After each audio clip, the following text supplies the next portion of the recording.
Good afternoon, sir. Pụọ ebe ahụ onye ahụ nọ na-eme isi nwoke ibe m na pụọ dị omega call ahụ pụọ from there. Onye ahụ nọ dị agwaga nwoke ibe m na ọ na-eme isi I just say make I call you I dey miss you. Pụọ dị a now because unu agbakọla na ọta agụwala unu.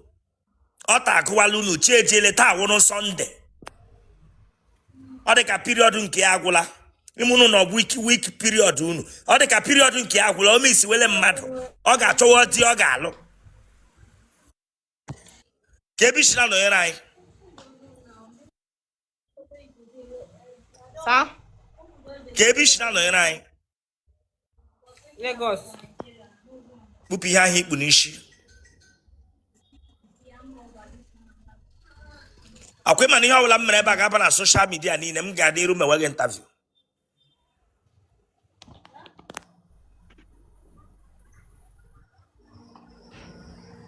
Akwe mana ihe ọbụla m mere ebe a ga-aba na social media niile m ga-adị iru ma enweghị interview.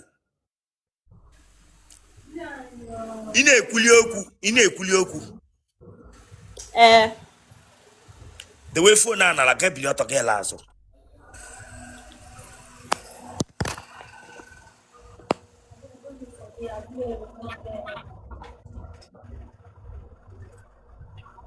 Eka afọ tokumene like this. Enyo eje eyi gedo. Sir? Ị nwere gedo le ị na-eyi.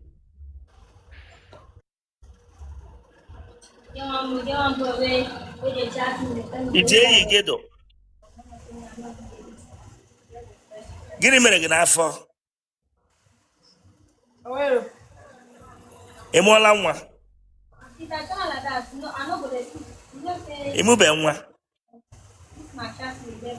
Afọ ga aha like this. Eh?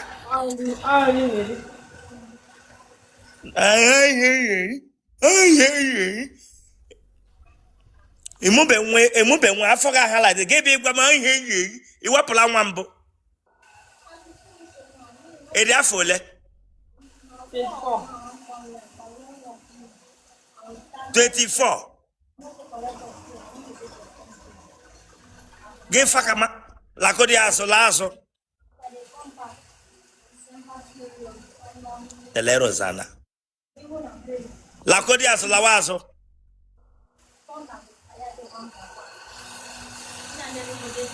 Ke hotel ị nọ here? Bịa here. Ke hotel ị nọ here? Anọ na be m. Ọ ya lazụ tọnụ azụ. Lazụ tọnụ azụ. Akụkọ. Kewo ndị truck driver nwee nke. Kewo otele ndị nyagha moto. Kewo otele ndị ụba driver yala ndị delivery. Otele ndị delivery chọọchị ya mepụta ogi. Lekwe otu afọ gị shi onye pa mmiri ụkwa n'afọ agaraga. L'otu ishi para afọ nnọọ onye pa mmiri ụkwa emube nwe elubeghị di. Ahịa eri. Ọwa akpịrị na akpịrị nga ọbụla ị gara azịghị mmiri eju. Nga ọbụla ị gara nwoke tekere gị ata ga eto aka azịghị mmiri ụkwa mmiri plantain. Gị na-eri. Lee ihe shaba mara afọ nnọọ ka atọwele nnama. Ịbara nga na m na-achọ gị gịnị dewere gị sa ahịa eriri eri. Ịnọ 24. Ịnọ 24 kwaba m afọ ka single mother Joman nọ. Were fonu gị.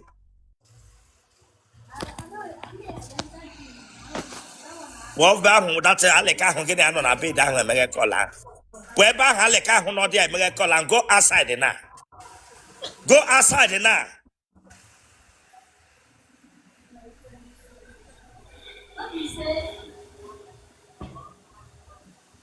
Mpagị na mmaga dị ndụ. Ka ihe imere na iji nwe ụdị afọ a.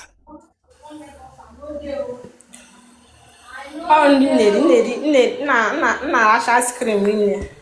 Ya mere. Ice cream.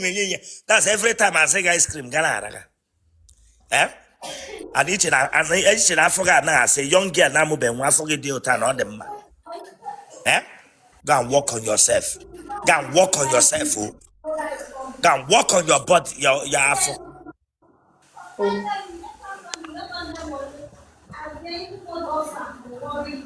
enyi ji nwaanyị ahụ na ọ dị achọ ka mmeghe interview kọl ahụ o megidere ya na otu wele mkpu tifutewe etifu ọ chọọ ka inwe interview a na ana m ga-ebutu gị na I will bring you down na ị gara n'ụlọ ya kọwa ọchọ gị nwa bịa Oh, my sister. ofu nne gị ofu nna gị maka gị taa aha gị ọmụrin Sa? aha gị ọmụrin Mbao. ka ebe ị na-arụ Na-akpa isi. ị na-akpa isi iwu onye ebe Anyị Anambra State.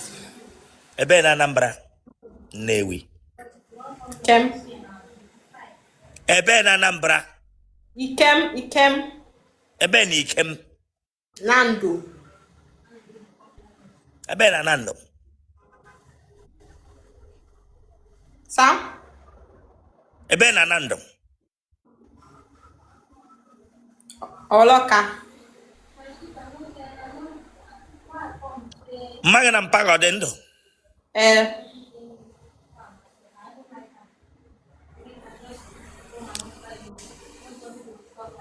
enwele mgbe ị gbara akwụla mbụ Mba. nwoke lụrụla nwaanyị ọ taala gị mbụ Mba.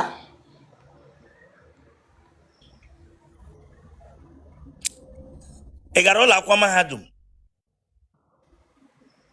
Mba. gịnị ka ị na-arụ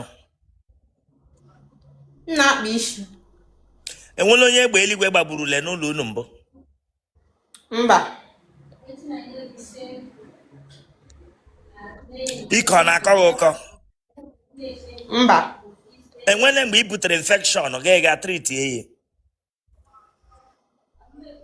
Mba. iwu onye akpịrị Mba. ele agwa ọjọọ ịma na ọwa agwa ọjọọ ị nwere ị na-achọ ịma na nwoke chọpụta echi ọ ga-ewe iwe Onwero. ịma ka esi aga ozi ụlọ ịma ka esi esi nri M na-esi nri ọfụma. gị na onye bi M na my sister bi. ka ihe mere gị na nne gị na nna gị ebi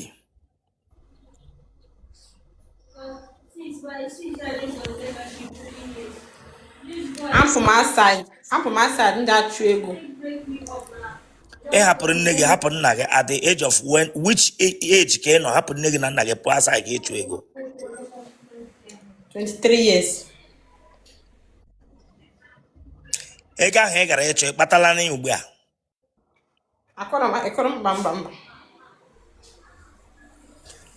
mpa gị na mma gị ọ sọpọtụrụ gị ka ịhapụ ụlọ unu pụwa gị ịchụ ego ha sọpọtụrụ gị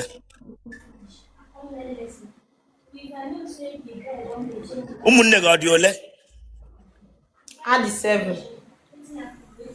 7 ahụ gị nwa iwu ole n'ime ha I'm third born.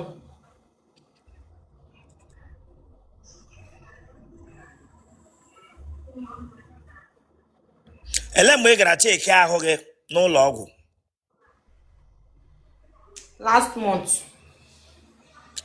labụ na ele labụ ndị mere Private lab. ele nke bụ private labụ Otele ka labụ ike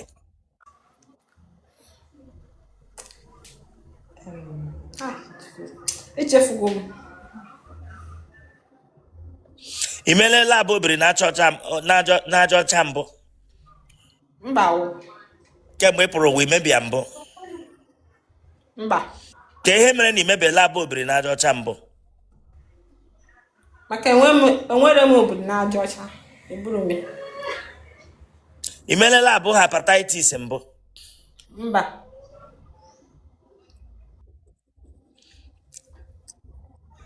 kemgbe ị pụtara ụwa nwoke ojile okpu nna bụ enyi taa gị ha na-atakwa gị without Mmadụ letrala gị without. Mmadụ na-abụ. Mmadụ abụọ ahụ gị na ha ọ ka na-ata. Mba. Enwere mgbe ha tara gị nye ha ihe n'ime gị gị ga-ewepụ nwa. Mba. Ndị ka ọzọ mmadụ ole tara gị without okpunna with okpunna. Mmadụ ịtọ. Mmadụ ịtọ tara gị with okpu. Mmadụ labụ atara gị without okpunna. Ele ihe ha gwara gị iji hapụ ha na-ata gị without okpunna. A sị na ha fụrụ m n'anya, amụ ha fụrụkwa n'anya tụ. Ha fụrụ gị n'anya, ọ ya mere eji ata ya without. Ụmụ nwoke na-akwụ bụ ụgwọ isi gị na-awụhụ di gị ga-ebu ohe otele gị without okpu. Okay. And kemgbe ịkwụpụta wee gaa ụlọ ọgwụ gaa chekie ma enwere ahụ ma enwere ọrịa ibu.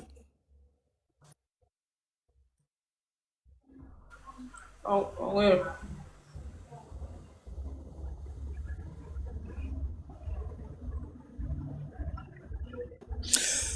Kemgbe ị nọ na soshal midia enwele nwoke ị nyere nọmba gị.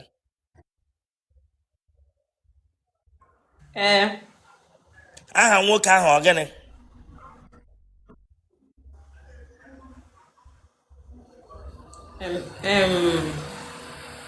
Kevin. Ị mitere ya na Facebook ka ọ na ihu akwụkwọ a? N'ihu akwụkwọ a ka m mitere. Ebe ị mitere nye ya nọmba gịnị o mere kamera WhatsApp dan? Ị gbara ya otele gị na WhatsApp? Mba. Ọ sị gị bụ ihe otele na WhatsApp? Ọ sụ mbọ onye chere mana emerụ m ya. Gịnị ọ ka na-akpa na fon?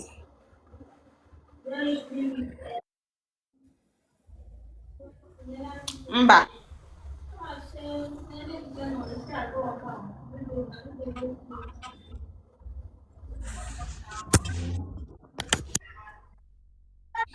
Akwa ịma na ihe m na-eme ebe a ga-aba na soshal midia niile m gaa n'iru mewe gị interview. Yes, ama m. Ka ihe mere na iji chọrọ ịga ije di ugbu a? Sa? Elee ihe mere gị iji chọrọ ịlụ di ugbu a? Ọ maka ego ka ọ maka family problem ka ọ maka na itoruola ịlụ di? Ka erizina iji chọọ ịga ịlụ di ugbu a? Etorugo m nnu di.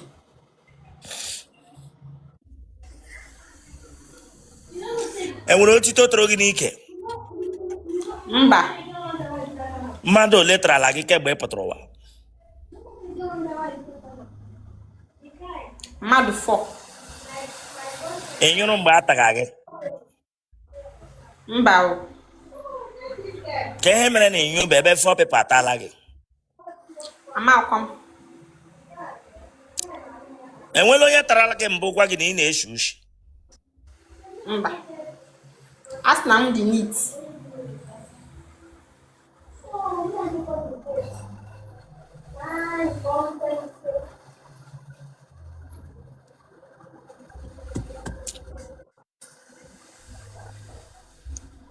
Genotype gị?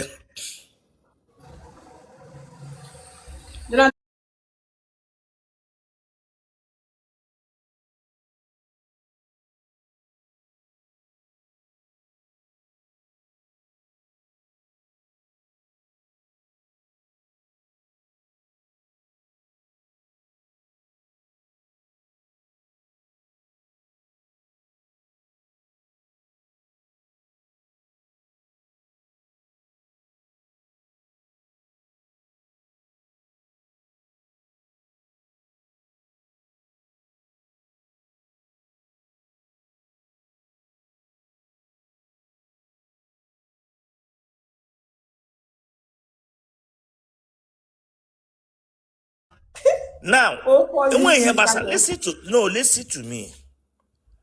A neat person, listen, you take care of yourself. Little money in a make a go log manage your health status. Otin on a way Emma Basra your health. Ikigini mamu rekaga. A mango infection, Ibu now, Mukoga water tag and yapogas. Most of you don't know that when you have infection, Woke dinage, bute infection now. The next day, but where ya bagen keti, ya batch guess over while I go. But our Ibiria, Obrula, age, you unicagwage, Ige put a potem unicagwa, one more biawaga in my baby.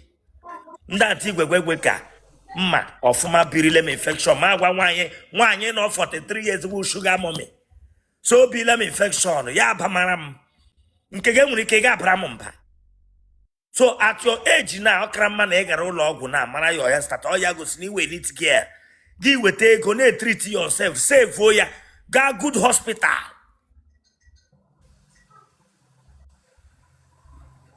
Imishi, ite eyelashes, ite listy, give us in bo, aqua does not make you a neat woman. Not ishi fajama for now. After Fajabanana goes through that now, you are not taking care of yourself. I will give the truth if you like. Get my door. If you like, hate me. That girl, if you like a woman say talkative, a man or you wag against always useless man, no na wago wajo, I will get at the age of 24 years now, lay how unhealthy your body looks, then you don't even know your Jonathan and your blood group. You don't know them. Go and check yourself. Okay, sir. I'll go. Call your phone number. Congratulations. Thank you, sir. Or WhatsApp number, I'm calling my. Walam. Emaga baga boga. Owa pokwa ge koli abagera muke. Achara kwa ga aro your own. Onye ọbụla kpọrọ gị dị serious ọwụkwa onye ọbụla ịhụrụ na social media wee ezigbo mmadụ ote na-abọghị ike na without condom ọrịa apụkọ nọkwa nga na-aka nkụ ndị a niile nọ na comment section na-apọ ọrịa ndị ke nọ na my live stream take note ndị ote mmegata via na ndị a nọ na live stream nọ na comment section ụmụ nwoke na with ụmụ nwaanyị nọ here na-apacha ọrịa take note of it. So go and know yourself. Ha bịakwa to you gị ga-abụrụ onwe gị ndị na-eme ndị ụmụ nwoke na ịhụrụ gada awọchị ga mpacha ọrịa hapụ infection awọchị ga here now. Kpọọ nọmba gị 070 48 29 28 43.